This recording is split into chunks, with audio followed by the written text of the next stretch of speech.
Sosa is his name, folks. Remember it. Don't get it wrong, because boy, has he come up huge for us over the last two nights. Good afternoon, or sorry, good evening, and welcome back to the Phightins Phinal here on the Edge of Phillies Sports Network with your boy Matty B and Armando Sosa. Once again, the story of the night.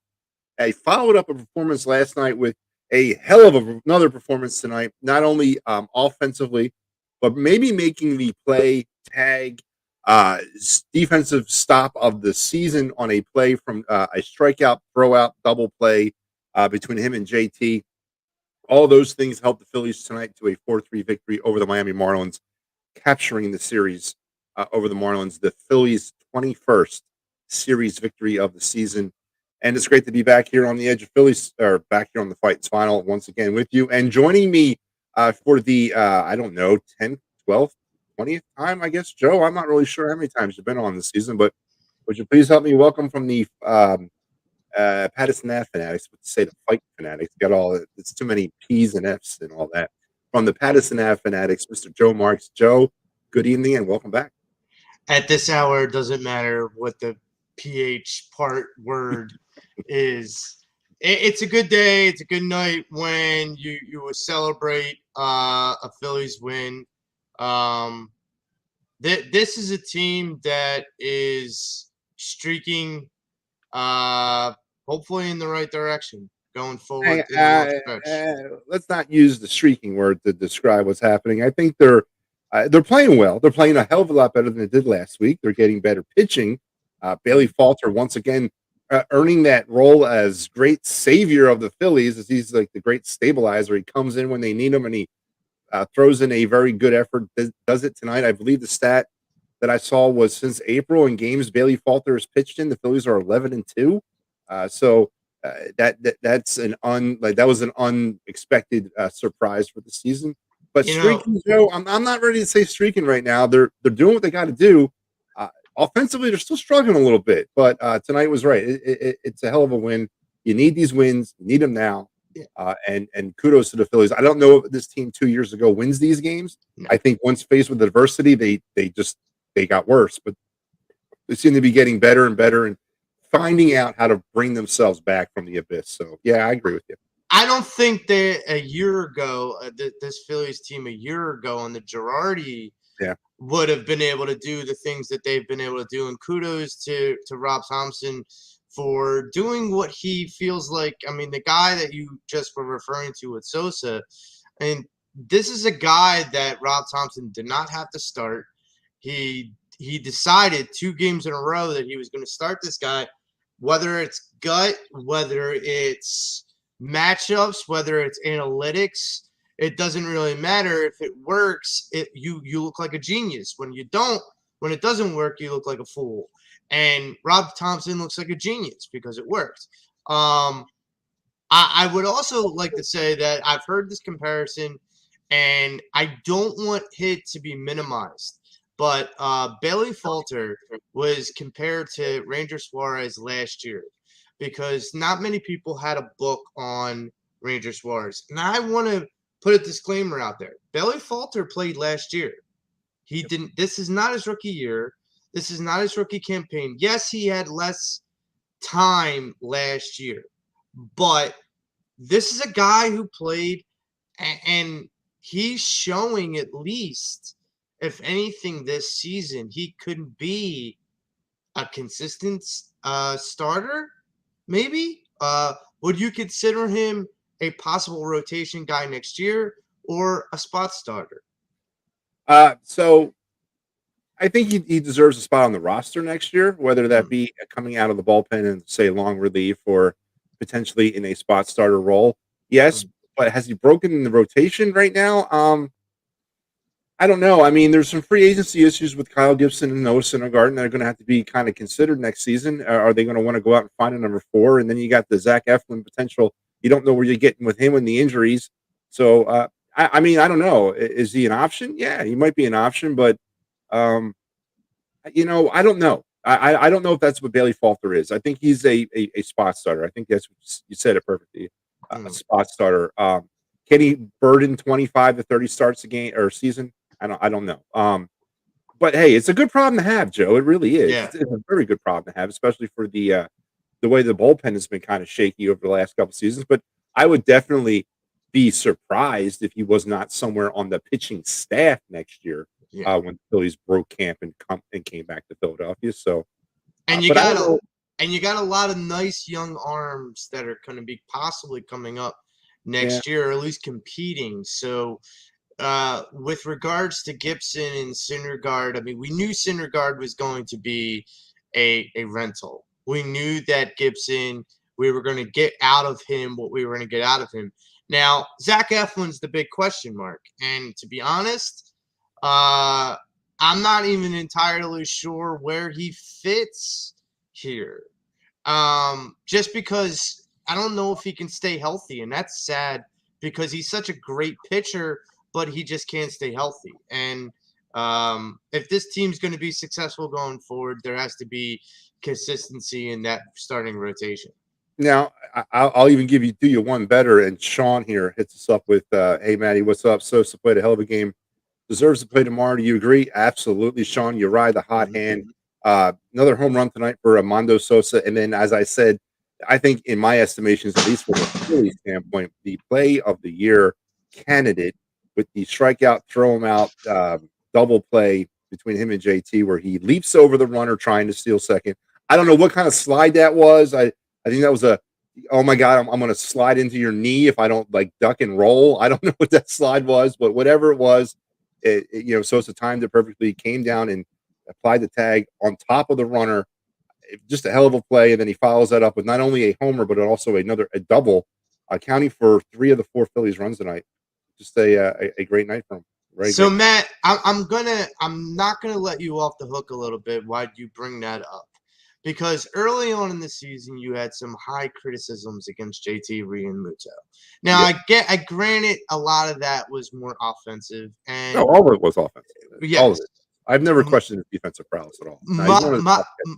my question is he a Golden Glove catcher this year? Oh, yeah. No, absolutely. 100%. Yeah, absolutely. Um, yeah, I yeah. It's a great question. I don't think anyone's asked that for me. Yeah. Uh, but yeah, I think he's definitely a Gold Glove catcher this year. Yeah, yeah, I mean, this is a guy who, from me to you to, Al to, many people on this network who have all like bounced names, especially prior to the trade deadline, names that would possibly be on the trade block. And JT's was on there. And, I said earlier on the season, I'm like, it's hard to trade a great defensive catcher even if they're struggling at the plate. Granted, you don't want them to be struggling at the plate, but I go back to and it's weird because it'll go into my next point. Um, it's kind of reminiscent of Chooch in that 07, 08 Phillies run. Is he wasn't the best offensive guy, but he knew how to pitch. He knew how to control the pitcher in a game. He knew how to control a game. He knew how to play good defense, and he could rely on him game in and game out. Now going into what my next point is that this team being on pace of what they're at now, it's amazing record wise because I mean, could we be seeing glimpses of what this team is going to be, not just for this year, but for the foreseeable 2 or 3 years? I mean, I look at that window of '07 to 10 to 2010, and I go, wow, I could be seeing that right now again. Is that something you can see going forward, Matt? not yet. I'm not ready there. I'm not ready yet there. I definitely think there's some potential, and I'm going to sound like Howie Roseman now. I think there's some potential, and if we do the right things, and we put some people where we need to put them, and we draft a little bit better. Yeah, I don't know. I think there's definitely potential. There's the nucleus there, and that is the one thing that you got to have to be a sustained winner. Howie Roseman, please be listening to this. You got to have a nucleus to be a sustained winner. And I think the Phillies are definitely building in that direction. Bryson Stott, um, you know, I Alec mean, Baum, Alec Baum, Yearling. yeah, and you can throw in there Castellanos and Schwarber. These players are going to be sustained here for the next 5-6 years. Mm. And then you mentioned the young arms, Painter, Abel, that are coming up the system, and then Johan Rojas, who's the outfielder, who'll probably be here in about 2 years, and then behind him is Crawford's kid. So there is definitely something there, and I think it's going to be important this offseason that Dombrowski looks to kind of put pieces around that. I still don't think this team is a good hitting team fundamentally. They leave entirely too many runners on base. They strike out entirely too many times. It's too much home run or nothing.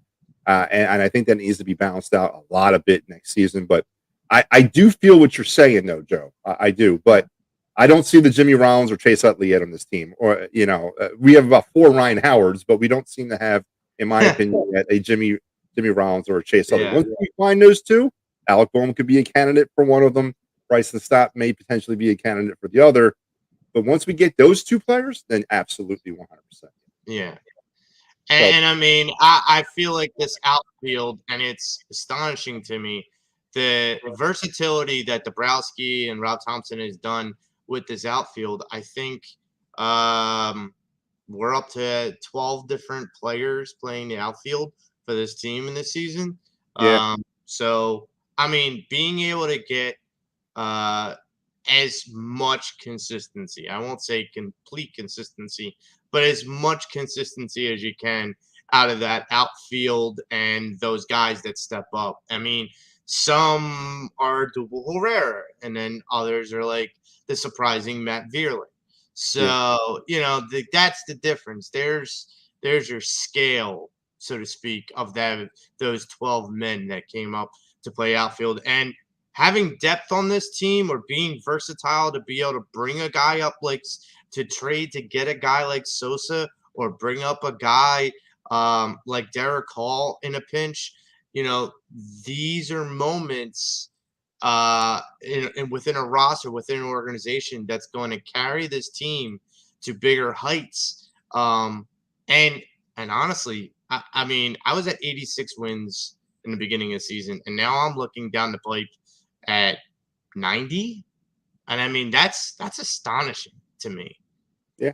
Now it is, especially with, you go through a manager change. They were 7 games under 500 at one point, and they've played well since June, and there's no getting around that, and they deserve a lot. Some of the things did round in the form. Now the outfield situation, obviously, we don't have to look too far to figure out where that went wrong. They just didn't address center field in the offseason. They knew what they knew they were running down this road.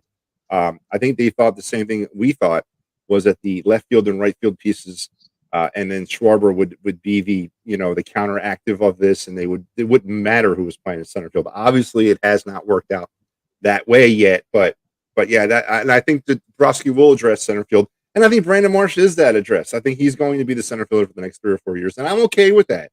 Brandon Marsh is all right once I figure out what he actually looks like underneath all that hair, but I'm okay with that. I really, truly am. So Beagles rule hits me up with what's up, Maddie? Gotta love Sosa tonight. Love the way he's been playing lately. Just need those big bats. Reese, Bryce, Schwarber, and Baum to start to cool. Is starting to cool off, but a win is a win. Go Phils. Let's address some of that, and we'll get into the line here, Joe. He kind of, I think he echoes the sentiment of a lot of Phillies fans tonight. Obviously, when you're in these types of situations, you need everybody to step up. Somebody needs to come up to the plate, because not every night are you going to get the named players. Everyone's got to play. Everyone's got to hit, whatever. But he mentions something interesting, and I want to get your opinion on one of the names he's talking about, and that's our boy, Kyle Schwarber, who once again went 0 for 4 again tonight, striking out 2 more times. His average is now down to 213. But he's still stubbornly leading off. Why, Joe Marks? Why is Kyle Schwarber still our leadoff hitter when the guy is up there signaling aircraft? Because I don't know what he's doing with the bat anymore. And yeah, I'll reverse mush all I want. It ain't working, Joe. He's not doing anything. It did it for that one game. It did it for the one game. It did for the one game, but I'm starting to have buyer's remorse a little bit on Kyle Schwarber. What do you think, Joe Marks? I don't have buyer's remorse on the player. I have buyer's remorse on where their philosophy is of what he is. I've said this time and time again. It's like this guy, he never bats for average. I don't know. And then usually your leadoff guy is a guy that bats for average. I mean, you go down the line of guys that are like quality, more than quality, leadoff guys, and they have at least a 250 batting average. And uh I have not been a fan of Kyle Schwarber being a leadoff guy. I'm a fan of Kyle Schwarber. I'm just not a fan of him being a leadoff guy. And uh, for me, the definition of insanity is doing something the same way and expecting a different result. And it just doesn't happen that way. Like, you can't just keep going this direction. You eventually have to try to figure out another hole in which he fits. I've been saying and preaching this for a while. I feel like if you put someone like him at the 4 or 5 hole behind Bryce, behind an Alec Baum, behind a Gene Segura, this could be a whole different lineup. And I've been saying that for a while. And listen, Rob Thompson's going to keep banging that drum because he keeps hitting home runs or he keeps putting pressure on. Whatever the philosophy is, what they need to understand is that it's not working. No, And so Joe, here's the thing: 0 for 4 on September 7th. Okay, 0 for 4 on October 9th in Game 3 of the Wild Card Series is a whole other situation. And you're right, but we can't, as you mentioned, the definition of insanity is doing the same thing over and over again and expecting different results. It's not happening, man. I was not in favor of one of your suggestions to lead off, but now I am. Put Alec Bowman that hole. Let him lead the hell off for a little bit. Put Kyle Schwarber down in 5 or 6.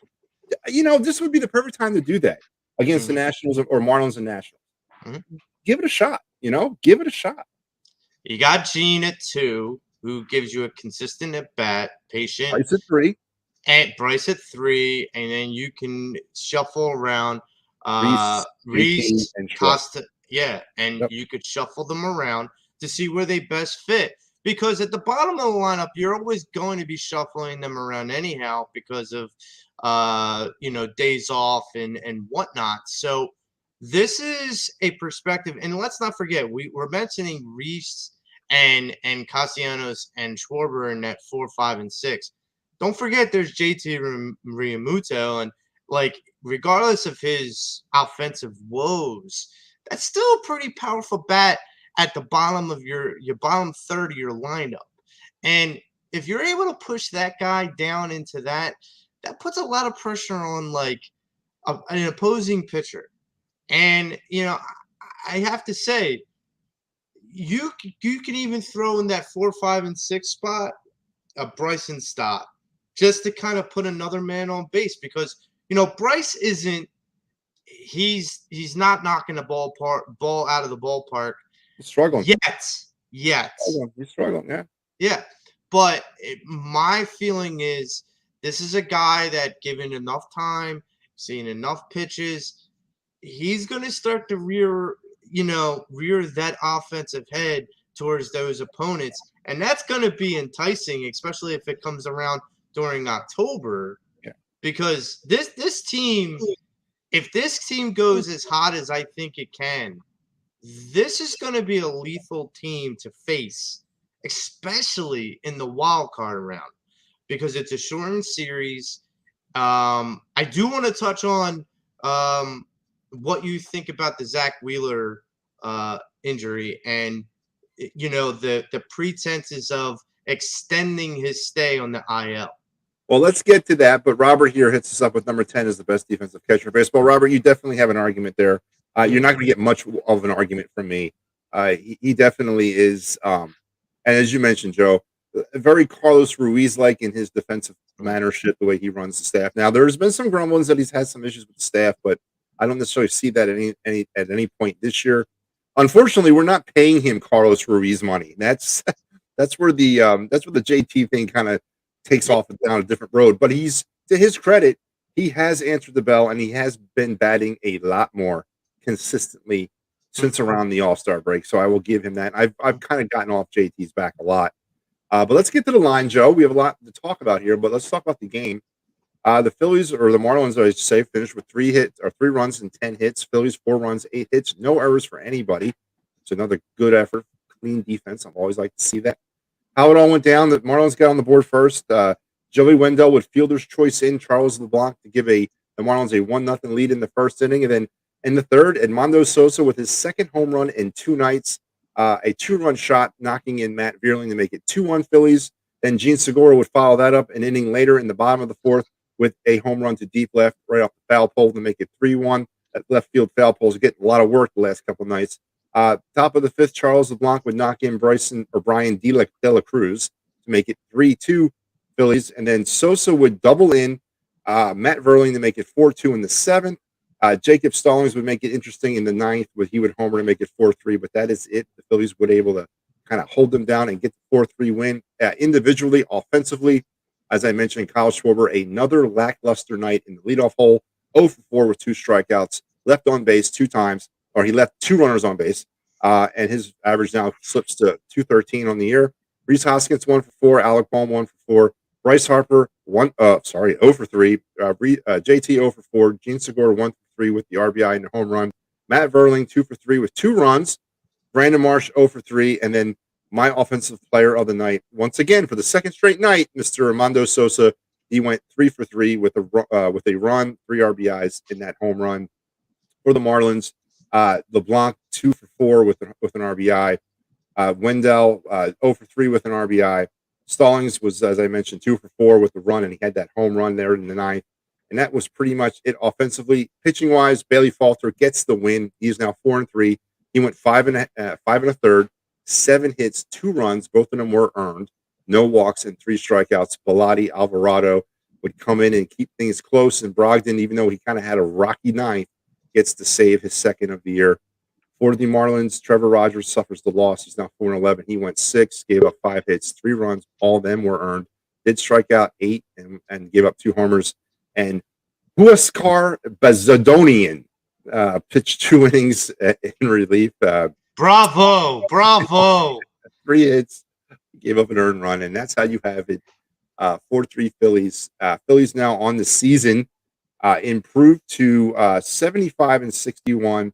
This is the first time, Joe Marks, in an extremely long time that I remember that a Philadelphia Philly team, 14 games over 500 in September since the glory days of 2007 and 2011. Let's welcome in another person to the show. The Gobbler has joined us. Matt, what is up, man? Gentlemen. I'm not thrilled. I'm not. What's up? What are you mad about? Did the Mets lose? So called, I mean, yes. No. What I am mad about here is that this has been now almost a second week, and we're still getting bad baseball. Granted, we have the unsung hero of Armando Sosa. Armando Sosa. Okay, great stuff. But if this is what we're relying on to bail us out of trouble against a Marlins team who's trying to lose, granted, Rhys Hoskins over 4. He's got a 1 hit of his last eight at bats. Hasn't had a home run in his last 90 at bats. This is terrible. Kyle Schwarber You over say 4 90 today. at bats? He hasn't homered in 90 at bats? Almost 90 at bats. Yes. Woo! I didn't Kyle know it was that Schwarber. bad. Kyle Schwarber 0 for 4. Alec Bohm only 1 hit. These guys in these last 2 games, 1 hit. That's not going to get the job done. Aaron Nola gave you 10 Ks yesterday. Nothing. And nothing. And look, you're winning by the skin of your teeth now. A walk-off against the Marlins. Should I be walking down Frankfurt and Cotman right now, celebrating after that? No. This is bad. This is like I said. Granted, we're getting by these games by the skin of our teeth, and we're still in the playoff hunt. But I mean, a Sosa, an unsung hero, that's holding the fort down for you, and Matt Vierling. I mean, come on, where's Bryce Harper been? Where's these starting? Where's the at bats that we needed that we've had this past summer? This is what we need now. That we need these guys to get hot. We don't need them to play cold. This is ridiculous. Galver, I we were just we kind of hit on that a little bit. Your sentiments are very well understood and taken and acknowledged. Mhm. It is obviously I'm too focused on bashing on Kyle Schwarber to kind of look anywhere else, but but yeah, no, the Reese Hoskins situation, Alec Bohm has cooled off considerably, but listen, glass half empty, glass full, and I got it. Sosa, Verling, God, when he did it, Stubbs, you need guys like that in a season to kind of help kind of keep the ship up, But you're right. We've gone way too long, and I didn't know it was 90 at bats that Reese Hoskins has not homered in. Mhm. That's way too long. Obviously, Kyle Schwarber's struggling. And I'm going to throw it to you there, Hammer. What do you think? I mean, we did talk about it. He's got a point. These are the guys we're paying the big money. These are the guys, if we're going to win anything in October, these are the guys that are going to have to do it. How concerned are you there, Joe Marks? Are we, about this? It's inconsistencies that have plagued this team all season long. First off, thanks, Pat, for this guy finally let Reese off the hook, and the guy was no longer the president of the Matty B fan club, and you had to bring that up, right? So all right, to add into what Pat's saying, there is a level of inconsistency, but this There's a is lot where of love. this is where I disagree with Pat, and this is a big reason why I disagree with that. I go back to those 08, 07, 09 got teams. It wasn't just Chase Utley, Ryan Howard, and Jimmy Rollins. You had Matt Stairs that hit a clutch home run in LA. You had guys like Jason Worth and Raul Ibanez stepping up when they need to. Pedro Feliz. You had these guys that were not like these big time names, but they stepped up when they needed to. Chooch, we mentioned the comparison between JT and Chooch with the defense and the inconsistency of offense from JT and the inconsistency of offense that Chooch had. Yeah, I agree with Matt in the sense that the price tag on JT versus Chooch, I'd rather have JT making Chooch money. But we are where we're at. So for me, this team has been predicated last year and parts of this year on inconsistency. Yet they are still winning ball games because these players, these role players that Dabrowski's putting in the and Rob Thompson are putting in the right positions are winning us ball games. That's going to be big when it comes down to October because if someone like Matty B said, what happens if Kyle Schwarber does go 0 for 4? Then you need to have someone else step up. But at least we can then say we have that. Other teams don't. Now, Time out. Time out. First of all, we are crying for Nick Castellanos to get back in his lineup. We are crying for him. Okay. Number two, we are beating up by the skin of our teeth the Marlins. This is not the Dodgers, and then you're talking about the role players stepping up. Where were the role players last week? They were just as invisible, just as long as the rest of the lineup. I said we were 1-6 last week on the road, filtering that 0-5 shell against the Pirates. We had an 18-2 win over the Diamondbacks, and that got filtered out real fast because we couldn't hold our weight over in the West Coast against the Diamondbacks and the Giants. This is a team that's worrisome. And look, and if they could turn the pace and turn the ties for a better, September and give me an October, I'm fine. But right now, I'm worrisome. I'm afraid this is where this team gets cold, ice cold. Granted, like you said, half cup, half full, half empty, right? We got to see 10 Ks out of Nola. Great, that's all fine and dandy. But if you don't have the run support that this team needs, especially from your big three bats, Bohm, Bryce Harper, and Schwarber, and I'm going to give time for Harper to gel, but it's not going to be long. He needs to start playing, start swinging the bat well better. And I get like a lot of people came at me saying, "Oh, it's because of Harper, and Harper messed up this whole lineup."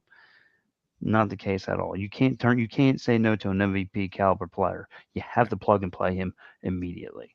No, and I agree. And again, I think we both, everybody here agrees to the point. And I've been, first of all, is this what I sound like when I talk about Howie Roseman? Is that how I Yeah, sound? yeah. No, I think we all agree what this team has been all season long. I mean, they leave runners. I mean, they're closing in on 900 runners left on base. They're over 1,100 strikeouts as a team. They're closing in on 500 runners left in scoring position. So this is something that's not news. I mean, it's been like this all season, and I think we all been waiting for that switch to flip. And I think now, as we get to the middle part of September, and thankfully, as the Gobbler mentioned, we're in a stretch of our schedule right now that we can get by with Edmundo Sosa and we can get by with Matt Verling, but eventually we're not going to have that. We're going to need Bryce Harper. We're going to need Kyle Schwarber. We're going to need Nick Castellanos. We're going to need these guys to be these guys when we get to where we need to be in October, because I don't see us winning a World Series on the back of Edmundo Sosa. I just, no offense to him. I'm sure he's a hell of a guy, but I just don't see him as that type of player. But I don't, and as far as last week's skid went, pitching had a huge part of that. The pitching staff just went to hell, and that had a huge part in that. But still, it's been the same MO all season long. They score early and often. They don't score in the middle innings, and they don't score at the end of the game. And then it's frustrating at times to watch Kyle Schwarber and his 0-4.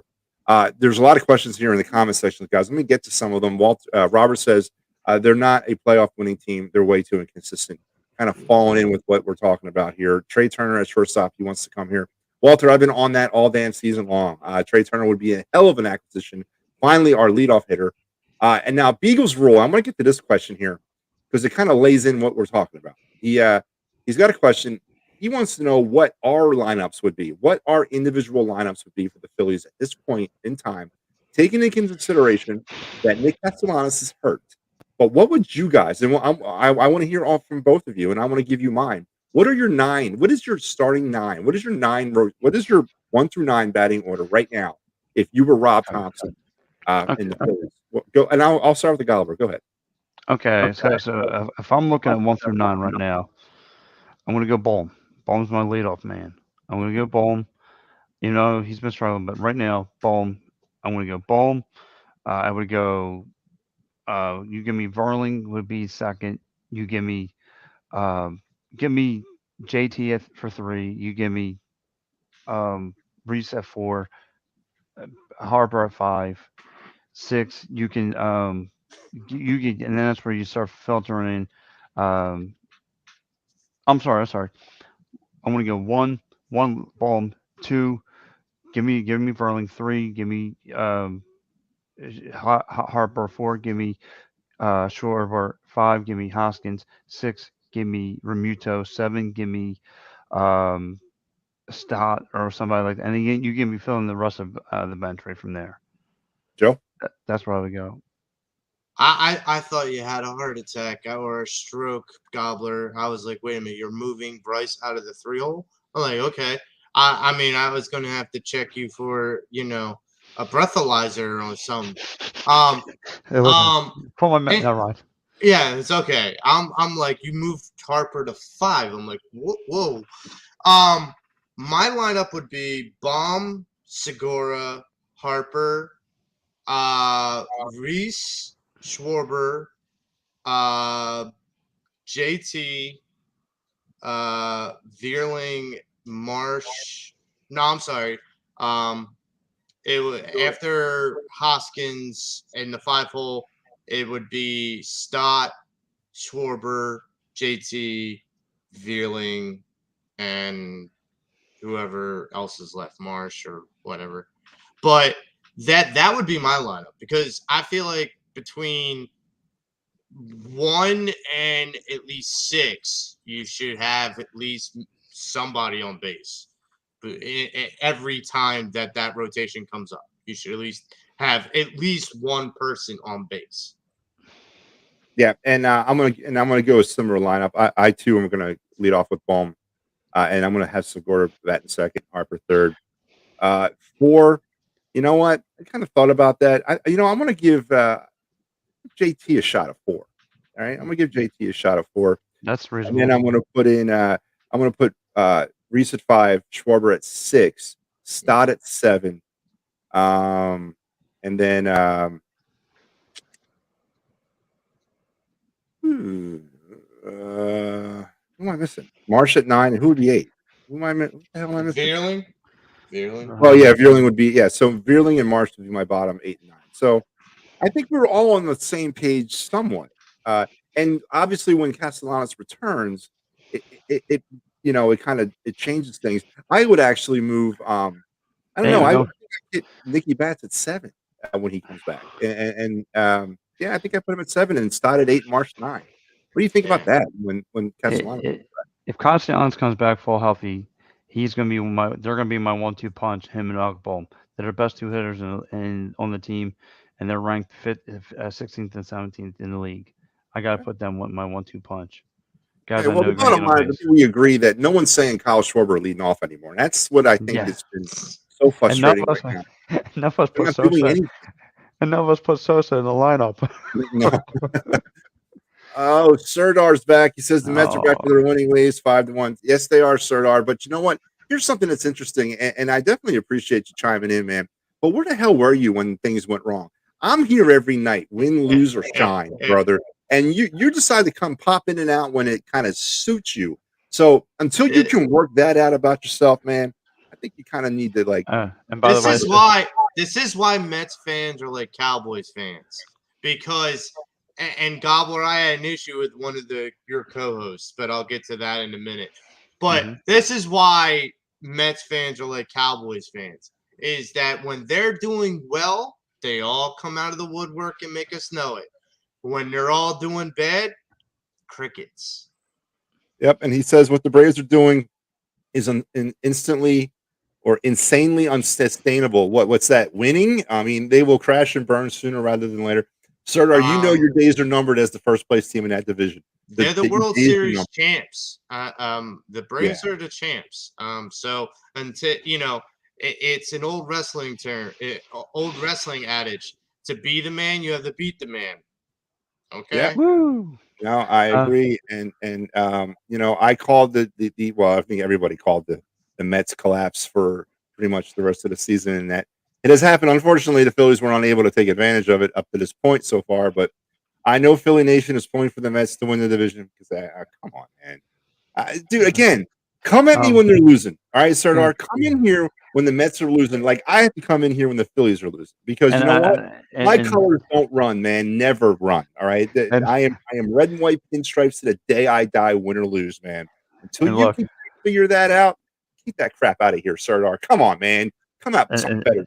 And I'm gonna let you guys know Sardar is not my burner account, okay? It's not a burner account of mine. I want to know, is it your Matt Bernard? Like, is it his account?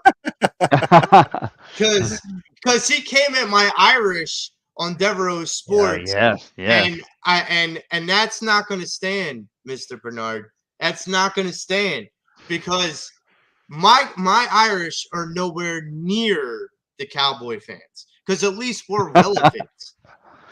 Oh man, listen. On that segue, let's take a look around Major League Baseball because Serdar pointed out some things that are definitely in play here, and let's take a look at it. Currently, still in action. The Nationals are beating up on. Well, not beating up. They're beating the Cardinals 5-3. They're in the bottom of the ninth.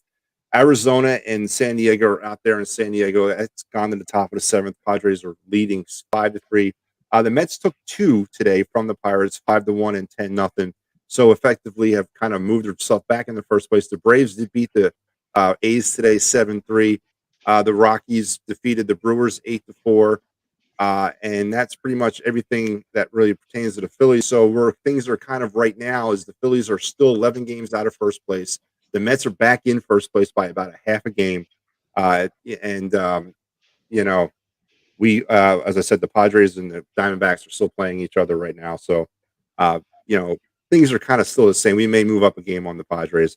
I think, but I'm not walking it back, and I'm not prepared to throw up the flag yet. But obviously, with 11 games out, 28 left to go or so, 27 left to go. It's getting a little. It's getting into that 11th hour, so to speak, for me when it comes to the division. But Getting a little hairy, but nah, yeah, but we I'm still still we still yeah, have 7 7 games games with the with the Braves. Braves, right? 7, yeah, 7 7. head to head with the Braves left. So there's still a chance there. I'm not giving up on it. Not quite yet, but gentlemen, tomorrow the Phillies will wrap things up against the Marlins. A 6:45 start down there at the bank, and yes, we can't catch a break because we're going to face Sandy Alcantara for the third time this season.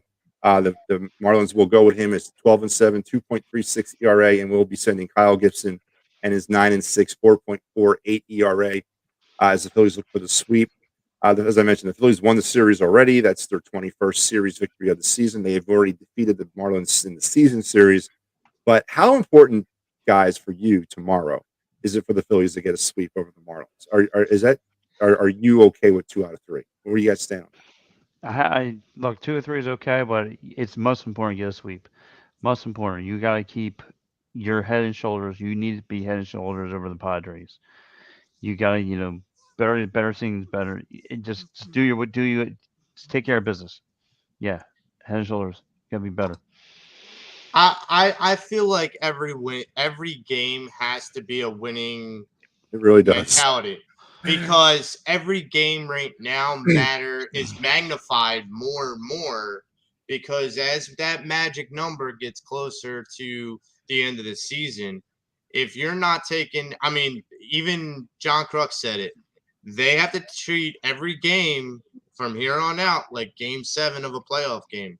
They have to treat it like that serious. And I feel like it's gonna be. I would like to see them sweep the Marlins. Um, However, with Alcantara, he is a tough pitcher. We got him last time, but he Mhm. is a tough pitcher. Yeah, he's my Cy Young Award winner in the National League personally. Um, Joe, we're gonna go back to your question because you mentioned Zach Wheeler and his injury. Mm. And the Phillies announced today that in, basically in a very conservative timeline, Zach Wheeler probably would not be ready to go until the end of the month. If that's and as I said, conservative timeline. He's not even given a full ramp up yet, and then once they do that, he's going to throw some bullpen sessions, and then he goes through his rehab assignment. You mentioned that they got to treat every game like a game 7, and I 100% agree with that.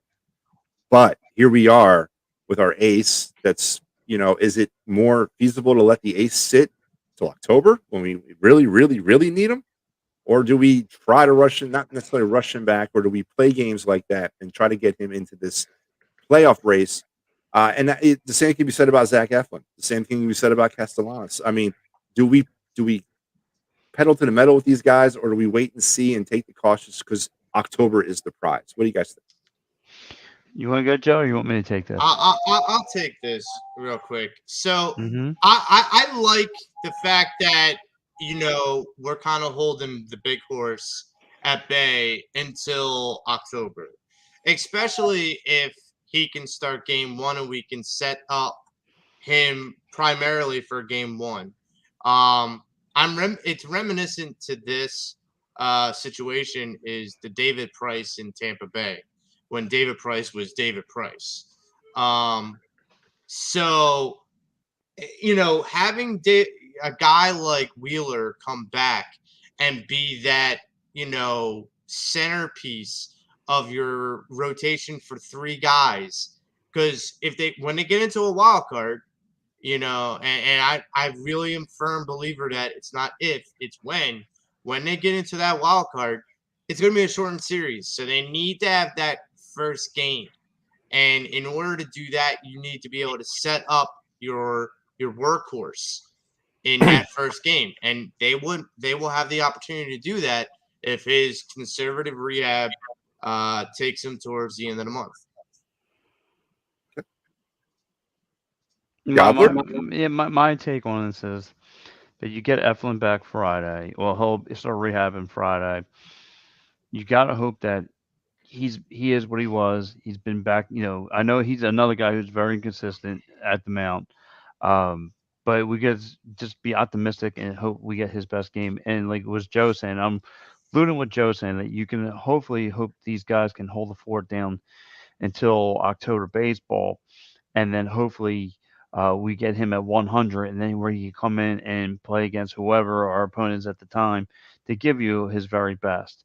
My only thing is that, and I keep on pounding sand on this is I think he comes up small in big games, and and that's the only issue that I have truly in the back of my mind is that these two guys, Nolan and Wheeler, come up short. It's weird how the team has answered the bell every time Bradley falters on the mound. So I don't know. I look, as weird as it sounds, like I might have to put him in that third spot for if it's a best out of five. Like I said, it might be sound crazy, but that the offense some reason answers the bell when that dude's on the mound. So I would take a throwing a dart with him. Yeah, now and that's actually unfortunate seeing how that's what Thor was supposed to be brought here to do, but I guess we'll get to that when we get there. But here's my take on this. Question real fast. Do they Yeah, move him to the bullpen um if it's if Eflin's available, that's mhm. or they move Eflin to the bullpen. So let's investigate the first round of playoffs, the wild card series, first time ever in Major League Baseball's history that we're going to have a wild card series. It's a best of three, all at the higher seeds park. So right now, if the things would kind of work out the way it is, the Phillies at that second wild card, they would play the first wild card, which is currently the Braves, and that would be all in Atlanta. It would be three straight, or I don't know if it's three straight games, but it would be three games in Atlanta. Now, if they would finish in the third wild card position, we would play the Cardinals in St. Louis. So we can look at opponents and we can kind of dissect that. My bigger concern is what lies in the second round, not the first round. But um, if you are in a position right now to make, because I don't know if they're going to take the first seed in the wild card, and I sure as heck don't know if they're going to win the division. So it's more than likely it's that second seed that we're going to have in the wild card, which then means Atlanta, which is a divisional rival, a team that we play 18 times, 19 times a season. You're going to want Zach Wheeler, Nola, and Eflin. You're going to want them as your top three. So, but the point for me is when do you say, okay, flag is up, we're going to be the number two wild card team? Because they're not the number two wild card team yet. I'm They with haven't you. clinched nothing. Uh, When do you make that decision? well, here goes one. I'll play a little devil's advocate to add that. First of all, I'm already saying that I want the two seed, and then here goes the question for you guys: would you rather face the Braves or would you rather face the Cardinals? So, okay, now that to me is more about the second round because if we were facing the Okay, Braves, right, then we would have to face then it's the Mets in the second round. okay. We face So the Cardinals, then it's the Dodgers in the second. right. Or no, So wait, am I messing it up? No, Braves is Dodgers, Cardinals is Mets. So that's how that works. Mm. Um, so I want the Mets. I want the I, Mets big time. I want them bad. I I'm want to with you, face. Matt. I'm I with want you. the Mets. I want to see them I, in the second round. I want the team that's been slapping around all year. Yeah, But look, if we play the Braves, I'm not afraid of them. I think that I think the tide has turned where they beat us up for the beginning half of the year. But if you see in the second half, we've had their number. So I want to keep on riding that. I want to play the Braves. But then again, they've been playing some hot baseball as well. So it's gonna be a little scary, but I think yeah. we can take it to them. And like you It said, could be the Mets too. The Mets could fall into that wild card slot because of the fact that the Braves are making their run. But my point is this: do we raise the flag? Do we surrender our positioning for the National League East and say, you know what, we're playing for that number two wild card, and then do we run our rotations uh, accordingly to kind of save our big guns to October, or do you play like every game is Game 7 of the World Series, like John Kruk said? What do you guys think? you have You to. know, You have to play every game like it's Game 7. Just keep on. You gotta keep on winning. And like I said, I think we're just gonna land at that second seed. I don't think we're gonna go any higher or any lower. I think we're just gonna stay there, and you're gonna get the Braves and the Mets. I feel like that you have to play like this is game 7 for every game, and I think every game should matter, not necessarily just to for pride or for just the sake of competition, but if you start taking the foot off the gas just to kind of sit at that second hole, or sustain it, what gives you the indicator that you're going to be able to push that gas pedal when you need to in October? You need to put the gas down now. Yeah. Like, Oh, yeah. And I mean, Pat brought this up, and you got to look at the Giants and the Diamondbacks. So I really gave a lot of thought to this. The Diamondbacks are giving some teams trouble. They're playing spoiler, which is right now, I guess, is the only thing they can do. The They're still in Giants, it. They're still in it mathematically. yeah, I know, but the Giants, you got to think of like what they are. They were a team that had over 100 wins last year. They were a team that scared a lot of people and came out of seemingly left field. So they're still kind of a tough team. I'm not saying that should be the excuse why we couldn't, our pitchers cannot miss their bats. It's not an excuse for saying why our bats couldn't hit the same ball that we were pitching. It's the idea that when you go through those ebb and flows, those streaks of winning and losing, and unfortunately, that was like, you want to talk about a glass half full, glass half empty. It was like through that whole course of that road trip, it seemed like one team was going to always get smoked. It didn't matter if it was us doing the smoking, but it was, for the most part, it was the other team doing the smoking. But this is where I'm leading. If we go and treat every game like Game 7 in a playoff game, when we finally get to those playoff games that matter, we've already been playing a month of intense baseball. That matters. And Freddie Burns, good to hear from them. I hope you guys checked in Freddie out earlier on EOP Live. Looking good, looking in good spirits. Chimes in with through 136 games, the 2022 Phillies are 75-61. 2008 Phillies were 74-62, and the 80 Phillies 73 and 63. So kind of on pace, doing the things that we did back then. God, I love it. It would be great if it all worked out that way. If it worked out for us in 2022, of course, the way it did. I have a question for you, Matt. What if we get the Mets, right? And the same scenario plays out. We have the Mets 2 out of 3, and you go your 1-2 punch, Nola and Wheeler, and they come up small. Okay, first thing we're going to do this. We're all going to talk to Philly sports trips, and we're all going to get a bus trip up to City Field. Then we're going to purchase a bunch of tickets, like 100 of them. And someone's going out there, and we'll do the Philly sports guy. Jamie can do it. He's going to go out there in full makeup and throw out the first pitch in one of them games. That's the first thing we're doing before we even start playing some baseball. Mm-hmm. Go ahead, Pat. We will make that happen, but more to the point. Right thing to. More to the point. With that series, I will tell you this: Queens will not know what hit them, because I put this edict out after the last series with the Mets. To all Philadelphia Phillies fans, you got spat at in your house by New York Mets fans. I don't care how much respect I have to have for any other fan base. Here's the bottom line. You don't come into my house and make a mockery of it.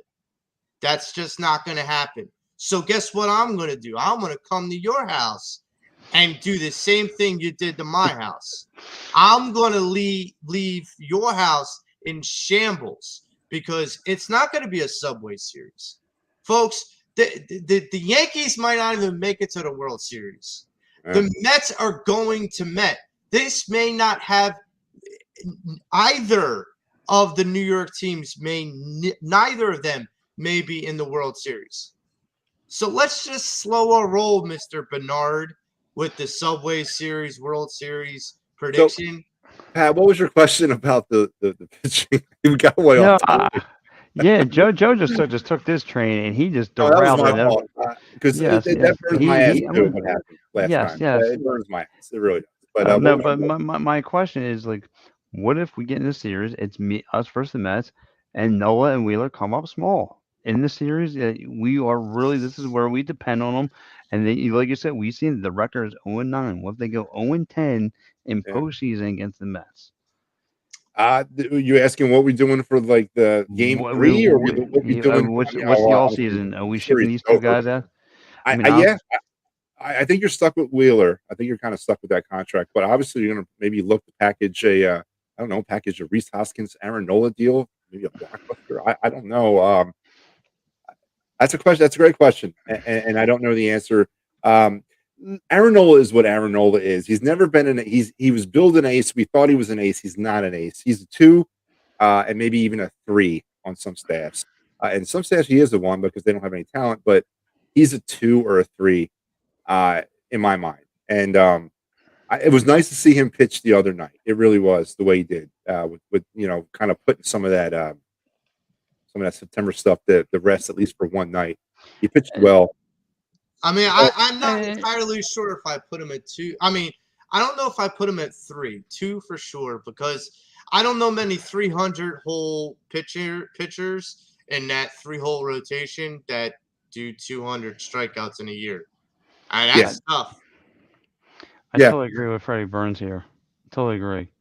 So we have a Um, whole generation of Phillies fans that don't exist. We went to the bank and partied in our 20s. These kids don't even know who's on the roster. So yeah, they've been inviting a lot of empty blue chairs lately to the bank this season, and especially last night. And I know it was like rainy and all that, and like school started, and I got that. But for a team that's in a playoff push, there is a lot of empty seats down there at the bank. And Fred, I think you're referring to the generation who probably would have been the '07 to '11 run.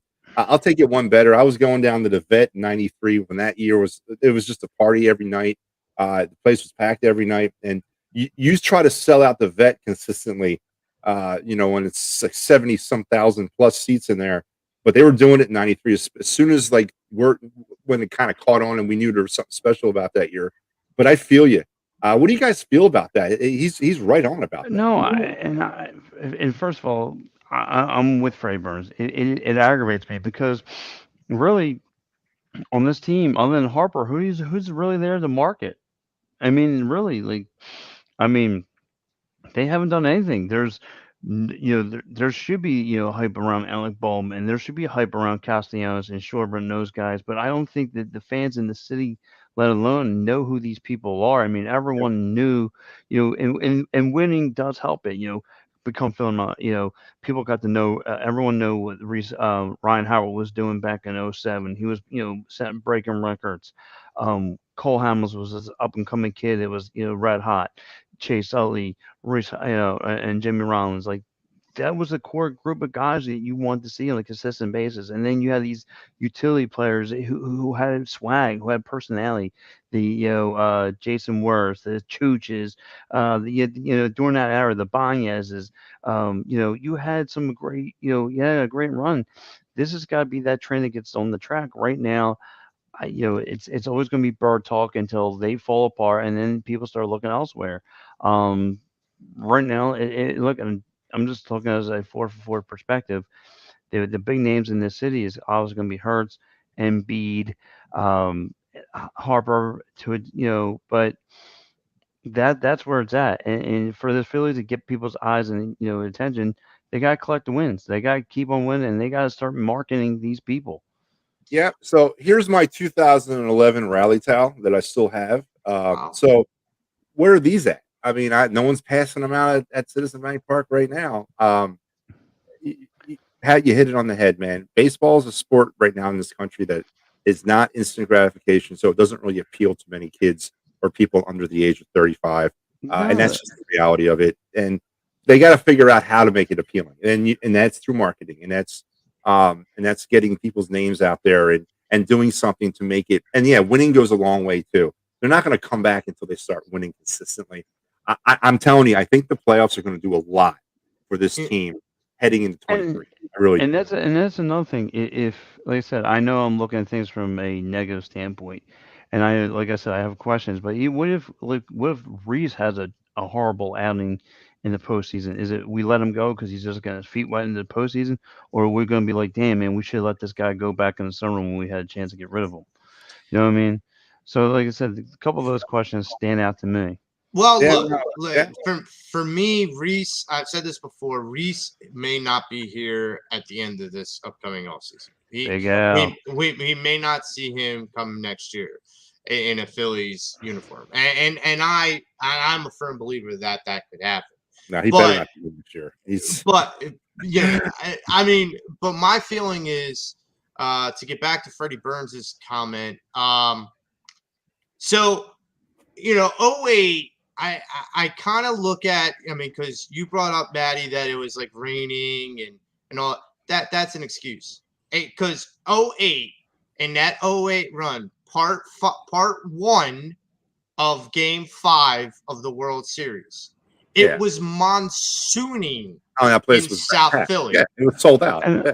and I'm gonna let Joe make his point because The I'm gonna World piggyback Series. on I this. mean, and, they and were it was monsooning. There was like the field crew was like in between innings trying to. It was like the field was flooded, and they were just trying to do everything. I give major kudos to those guys. The wind, the rain, but no one left. That's because this town, in that perspective, in that era, cared. This town, and I agree with what Pat said. And Pat, one of the things you said is who else is marketable. Well, I've seen Matt Verling on a commercial or two, Oh, but was he selling that's about it. insurance? What is he doing with that? What is that? He's selling insurance, isn't he? yes, It's yeah. it's a car dealership. Oh, okay. It's a car dealership, and I'm And sitting there, and the car dealership's around the corner from where he lives. So he literally walked around the corner and said, "Hey, Mister, can I talk about your company on a commercial? I'm a baseball player. Like I don't know what he said, but good for him. But I agree with Pat that there's no outside of Harper, there's no big marketability. The And biggest marketability for this team is to win, as Freddie mentions here. '07 mhm. set up '08, and it was that run in '07. That Yep. coming back from 17 Mm-hmm. games down, or 7 games down with 17 to play. That Mm-hmm. set up '08. It did. Winning is I the biggest marketing tool that any team can have, and that's the bottom line. When you don't have the faces yet, you get the wins, and then the faces come after that. Wouldn't you guys you agree? well, Yeah. yeah, I feel like the movie when Joe was just saying about Matt Verling, I really felt like Talladega Nights. Like, man, this dude's on the commercial. How fast? But no, and I gotta be honest with you guys, and this could be a topic for Matt's show. I think the 80s and 90s was the best time for the 4 for 4 fans. I truly believe that. God, yeah. I talked to, like I said, I talked to the director of Sandlot, David Evans. Like we talked about this. Like I really truly believe those were the best eras. I feel like anybody you talk to on the street, you could talk to about any 4 for 4, and people were so. I just think this generation has died off. And I'm sorry to say, whether you can be, there's no more 4 for 4 fans, and it's luckily the UOP family is, but there is a very, very few commodity that's a 4 for 4 fan anymore. It's either you like basketball, football, if you like two out of the 4 sports. It's very rare that anybody likes the whole 4 for 4 scene and know what's going on. And then two, the Phillies are selling you, like I said, this is their storyline. They're just, like I said, getting back into things. And like Freddie Burns said, this is their '07 setting up for '08. Hopefully that comes to fruition. But like, a lot of these teams in the city, there's not that storyline right now. There's no uh the Sixers are running its course with the same second round knockout, and they're trying to build their bench. Like I said, we see their storylines. That's why we could follow the Sixers a little bit more easier because we've seen the process and all that. The Eagles and what they're doing now. The Flyers are a complete track. I don't want to talk about them because if I talk about my blood pressure, it's going to go sky high and I'm going to go to the hospital. So, but like I said, back to the Phillies though, like they are just building the building blocks. So hopefully they can go into the right directions after the season. Like I said, I told you guys, I told you this. 11 years without no playoff baseball. Great. You're getting your feet wet back in the postseason baseball. Congrats. However, I expect to be bigger things. And like this guy says, why didn't they bring back Hall? And I like Hall. Hall has some power. You need guys with power, and he's young. Yeah. And he could be someone, another long ball guy that you could use. This team needs swag, and this team doesn't have it right now. So the question about Derek Hall, the one thing that I'll say about that, and I agree with you, Pat, he has some power, but in that last series against the Mets, he looked like a deer in the headlights. He looked Yeah. overmatched, out Yeah, of his ball. he He got looked there was scared. film on him. Yeah, and he looked like he was.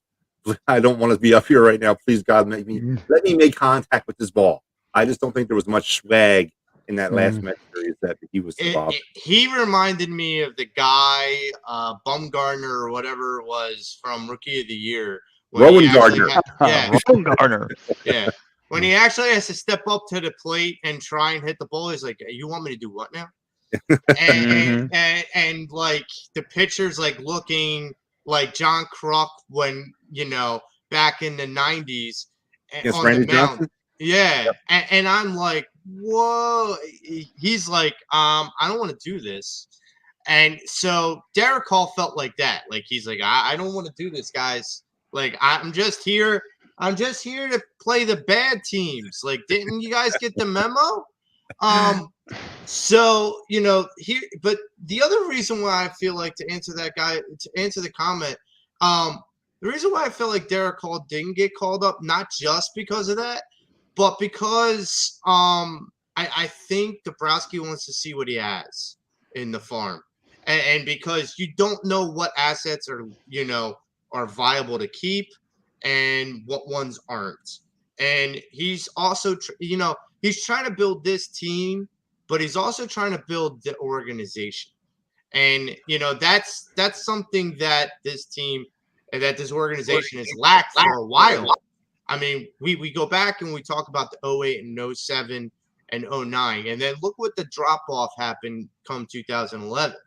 We had no farm system, nothing, and we had an inept Chuck Fletcher wannabe in Matt Klintak that put this organization pretty much in the dark ages. Yeah. And now we're trying to climb ourselves out of this well, and I feel like we will. And it's to be 100% fair and transparent about marketing and about what Pat said about the 444 Philly sports fan, or just in general 444 sports fan. I think it's because of the indictment that the NHL and the MLB have dealt with in the fan base. They have not marketed their brands. Their owners have not supported the marketing of their brands. They haven't tried hard enough. I remember when I was a kid that I didn't know who, I didn't watch any Baltimore Orioles games, but I knew who Cal Ripken was. That's a difference maker. You didn't know, you didn't root for Randy Johnson's team, but you knew who Randy Johnson was, Roger Clemens, all these guys you knew. And I'll even go into the steroids era. Like, yeah, it was fun seeing home runs. And yeah, we saw Barry Bonds and Mark McGwire and Sammy Sosa because it was marketable. And that's the problem nowadays, is it takes more effort to do nothing than to put more effort out and do something. Yeah. And listen, you mentioned Pat, and we got to wrap this up, guys. We're going way over, but that's okay. I With this love it. conversation, I'll continue to talk. I'm off But, tomorrow. when you look at Pat mentioned growing up in the 80s and 90s in Philadelphia, or in the 80s specifically, it was very easy to be a 444 sports fans because that was the zenith of Philadelphia sports. You had the Phillies, who were dominating. You had the Sixers that were always in it with the Celtics and the Lakers. You had the Flyers that were just a couple years removed from back-to-back cups. You had the Eagles getting to the Super Bowl for the first time. It was the zenith of Philadelphia. I spent more time on Frankfurt and Cottman as a 7-year-old in the 80s than I have the rest of my life. So, and that's when I became a Philadelphia sports fan. So, and that winning, that's when it went a long way. And then when it dried out in the mid 80s and it got real bad in the 90s, it wasn't until the Eagles came back around in the late 90s to kind of bring it all back again. And it's somewhat, the Flyers were always kind of in and out, but the Eagles with Andy Reid got it back going again. But it does ebb and flow. And right now for the Phillies, there's been no reason to bring people into the ballpark over the last 10 years. But now there's a reason, and they got to figure out how to get in there. And winning is the best way to do that, in my opinion. And two, it doesn't help when your star player is not playing. Okay, like his first return from his injury, everybody lined up at the park. It's most we've seen it in a lot, in some time. But you're not crushing balls, and people just want to see Harper crush balls, and that's I went to him. Allentown to watch him play. I was Yeah, down there in right. Allentown. See And him in look, his rehab side. exactly. So they have their marking guy. It's just they don't have the team, the supporting cast to go with it, unfortunately. And look, and I hope that I'm wrong. I'm hoping, this team comes along, and I hope he starts crushing balls. I hope he starts hitting like 3 for 4 kind of nights. That's the Harper that we want to see. Now it's kind of that's what we need to see. And look, and that's what I said. And like I said, me, and all of us, Matt, you and I from the northeast part of the world here. We could talk, again, 80s, 90s, 4 for 4. Yeah, like you said, you had the Ron Jaworskis, you had Bernie, you had Dr. J, Bart, Moses Dr. Malone. J, Moses Malone, you had Mike Schmidt. I mean, you had that scenery. Same thing with the nines for guys like me and Joe. We had Lindros, we had Barkley, we had Reggie White, we had Dutch. That was great. But now it's just look where we're at now. We have Howie uh, Rose. we have Embiid, Howard Roseman, uh, Bryce Harper, Gritty, and Andre Blake from the Union. And if you want Yeah, to go that route, I mean, that's what we're at now. I agree. And it needs to switch. Let's pay some bills, man. I'm gonna get in Yes. trouble. If things are going well in your life and then they take a turn for the worse, uh, Rob or Dave Cherry is the guy you want to give a call, 610-565-0300. For workman's comp, motor vehicle accidents, personal injury, or criminal law. When you call him and you need him, tell him the boys at EOP sent you, and he'll take very good care of you. I'm still showing this slide because I don't have any others to show, and I know this has been closed. So I think this trip has been shut down, sold out, complete. But if you go over to phillysportstrips.com, there is a bunch of others available. They are going to every Eagles road game this season, as well as I believe they're heading out to Wrigley Field here at the end of the month Yeah. for the Phillies, Yep. and they've already lined up their spring training in 2023 trips. I'm not sure. I think they might be sold out the trips to Clearwater, but go over there and check them out. And again, tell them that the boys at EOP sent you. Fellas, any last shots? Any last parting comments before we wrap it up here? You know, you mentioned Howie Roseman a couple times, and I have to say, as much as I have been critical of Howie Roseman, at least he right a wrong by getting rid of Jalen Rager. So good riddance. Have fun in Minnesota. Don't get too cold. Mine, if we're gonna go off topic of Phillies, fire Chuck Fletcher. That's Gee, mine. we don't have to go off topic. You keep it to the Uh, Phillies. I'm If you just, don't, that's fine. I'm just saying we don't have to go off topic. uh, okay, well then, Phillies win. Just win tomorrow. Win the sweep. Just sweep. Absolutely sweet. All right, folks, it's going to wrap me up and wrap us up. I want to thank Joe Marks and the Gobbler for joining me. You can see, of course, Joe Marks every Saturday morning on the Patterson Fanatics at 9, and then the Gobbler's all over the place. He does his own thing over on Devereaux Sports. He's also on the Gobbler Incorporated on Sunday mornings here on the EOP. He jumps on with me a bunch of times. The Attack the Third, he's on with them. Oh, I didn't show the schedule. Basically, this kind of went weird this week because a lot of shows, to include mine, are kind of off off day. But with the Eagle season starting, there was a lot of things going on. But here's the schedule right now. Tomorrow, you can look forward to the Bird's Eye Q podcast. My boy Kyle Quinn, the Round Mound Party on Broad, Howie. and yeah, speaking of Howie, and then the Phightins Phinal with me again tomorrow night. So always be checking on the lookout for EOP. We're growing every day. Got a lot of stuff going on. EOP. By the way, everybody, Al mentioned this earlier on Edge of Philly Sports Live, just to remind people, we have a live remote coming up October 2nd, South House. Yep. Great place, my watering hole. Love the place. We also there might be a big announcement coming from the Patterson Fanatics. So stay tuned. You're finally going to fire Dave Yarnell? Is that really going to happen already? Finally? No comment. I'm going to plead the fifth and say goodnight. All right. So we know we love you, Dave. So that's going to wrap me up. I think we're complete, except for one more thing. What do I got? What I got to do? Oh, Harry the K, what you got?